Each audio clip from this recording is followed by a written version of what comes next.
Alright guys, I'm back with my review of this week's WWE Monday Night Raw for March 18th, 2013.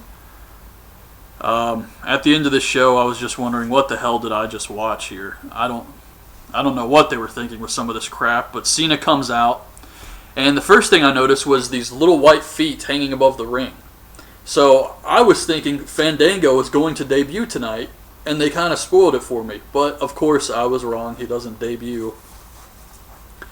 Cena talks about The Rock and how he's not going to say he's sure to win again. It was nothing, really. And then the primetime players come out. And Titus O'Neil is wearing coveralls and afro, calling himself Rufus Pancake Patterson. I don't know what they were thinking with this. This was ridiculous and a terrible way to open the show. Lawler and Cole were both shitting all over it. And Darren Young insults him, says he can beat Cena. Cena gets serious, and he beats him with the AA. It was a squash match. The only thing I can come up with is that Cena is friends with these guys and pushed for this segment. He said it would be funny, it'd be a great way to open the show. He really pushed for this to happen here. And that's the only way I see them letting this slide. Just horrible. Ryback versus Otunga. Ryback hits Shell-Shocked for the win. Ryback says they're going to rip the Shield apart, and he will cross paths with Mark Henry on his way to Mania. Henry comes out. Vicky and Teddy Long run out to stop him, and Vicky says that she's taking Ryback out of Mania. He's out of the tag match, and if he wants to be at Mania, he has to face Mark Henry. I have no idea why she would do this. It doesn't make sense, but okay. They obviously have nothing else in mind, so Ryback hits Shell-Shocked on Otunga again, and that was it. I believe that as soon as they brought Mark Henry back, and he was destroying guys, I think the first video he came back, I actually said, I hope they're not making Mark Henry look strong, just so someone like Ryback can beat him. And I'm pretty sure that's what they're going to do now. Fandango versus Khali. He gets a lavish entrance. He's got these streamers on the stage. He's got this little silhouette with some dinky pyro. And he does this thing with Natalya. He wants her to say his name. And she just says, Khali, get him. So Fandango leaves the ring, refuses to wrestle, and leaves. And I have to say, Fandango does have some charisma. And this was kind of funny. But I think they're killing him with this whole not wrestling gimmick, because it's putting a lot of pressure on him to deliver once he finally wrestles. And they've just dragged this whole thing out far too long. Sandow versus R-Truth. Sandow says the R stands for repugnant. And during the match, Sandow just leaves the ring, walks away. Truth wins by countout. I guess this is going to be a WrestleMania match. Another match just thrown on the card of the biggest show of the year. What the hell does this say here? Cody Rhodes is with the Bella Twins backstage. Caitlyn comes up and says they can have his mustache and he can have theirs. Undertaker comes out. He says Punk has one chance to save his soul. He wants the urn. So Punk comes on the Titantron. He's doing a Paul Bearer impression. And I don't know. This actually was offensive. I mean, I know I said last week that Punk was just saying that Paul Bear's not going to be around to see Taker lose, and I didn't think that was too bad, but here, this was definitely offensive. He's dicking around with the urn, throwing it up in the air, and he says he doesn't answer to a higher power. He is a higher power. And if Taker loses by countout or gets disqualified, it's still a loss.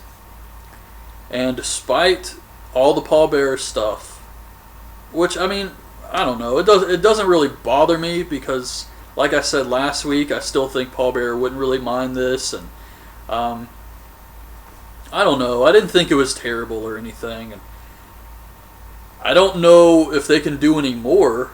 I mean, I could see this really pissing a lot of people off, so I don't know if they can take it any further than this. But as far as what they did here, I personally wasn't offended by it or anything like that. And this is the only thing at WrestleMania that I'm actually interested in, honestly. Swagger Del Rio, slightly.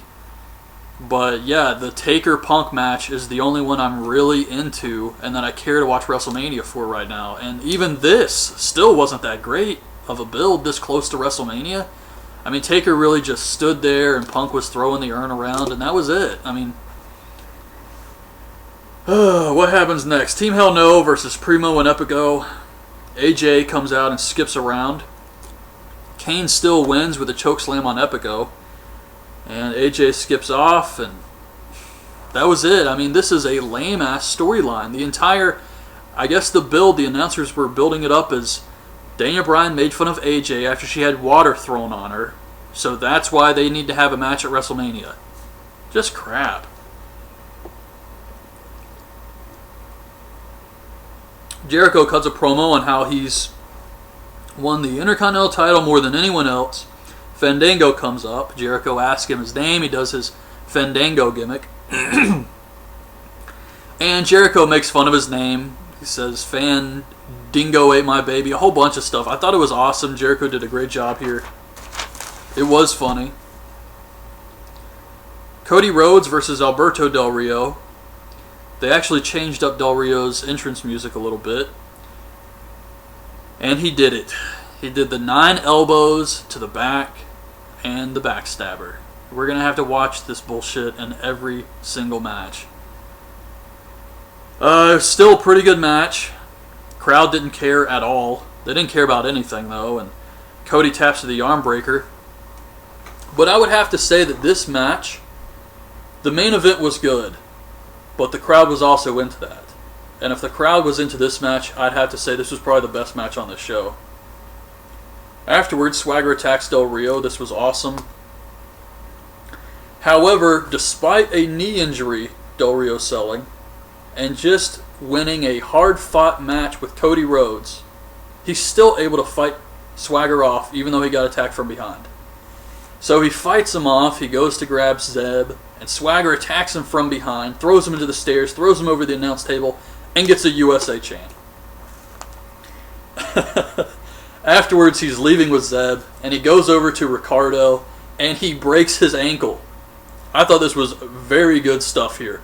I don't know what they used for Ricardo's ankle, but there was clearly something there because Swagger picked up his leg and then dropped it and picked up the other leg.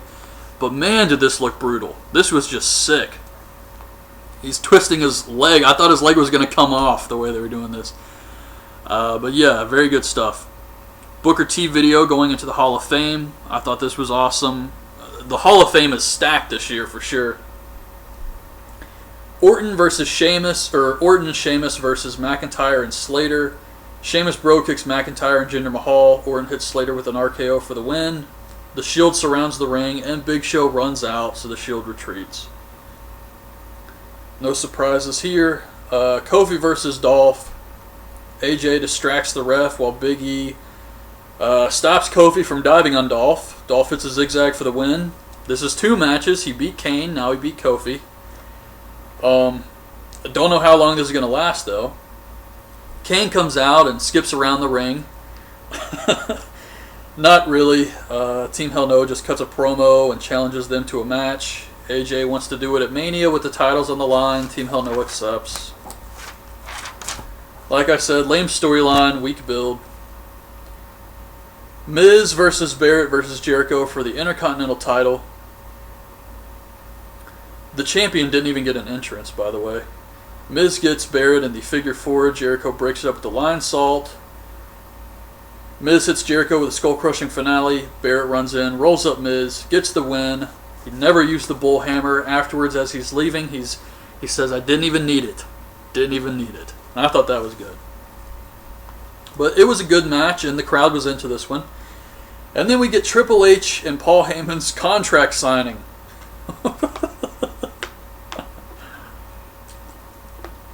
Oh, man. So, at first I thought, he goes through some fake stipulations. He says it's going to be a blindfolded match. It's going to be Triple H shackled. And then he says, how about we make it personal? It's going to be the winner gets Stephanie.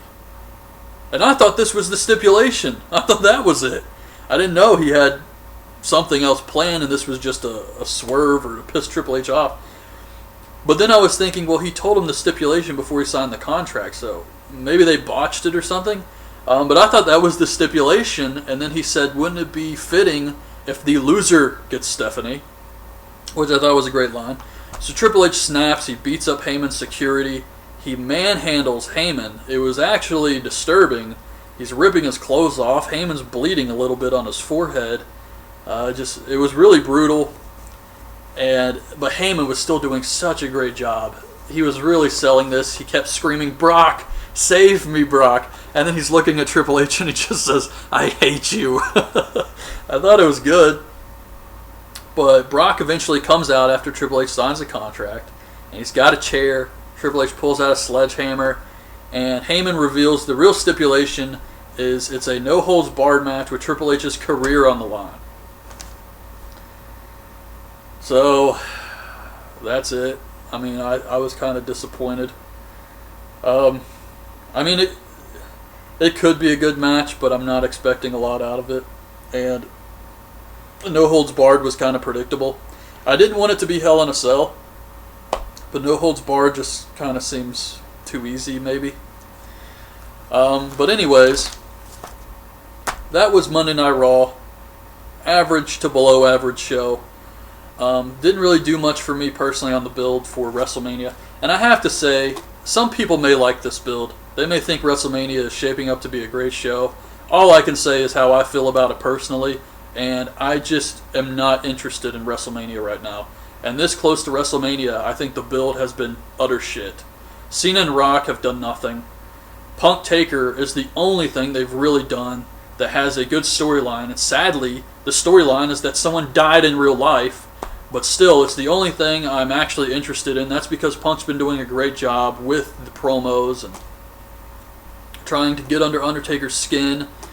But Taker's just been coming out and standing there. And I mean, I'm not saying there's a lot he can do, but surely something more than this. I don't know. It's Brock and Triple H. I'm still not interested in this. And it really feels predictable to me. I think Triple H is going to try and get his wins back. So, I don't know. WrestleMania, and everything else is just thrown together. Mark Henry Ryback, Team Hell No versus Dolph and Big E. They're probably going to do Sandow versus R-Truth. It's just a lot. They have so much star power. They really just slacked off on the storylines and threw everything else just on the card at the last minute. And you can tell. But this Mania, God, I thought with all this star power, there's no way they can fuck this up. And they have. I mean, this is not shaping up to be a good show. But we'll see what happens. So anyways, that's my review of this week's Raw. Hope you guys liked the video. Leave your thoughts on this week's show in the comments, and thanks for watching.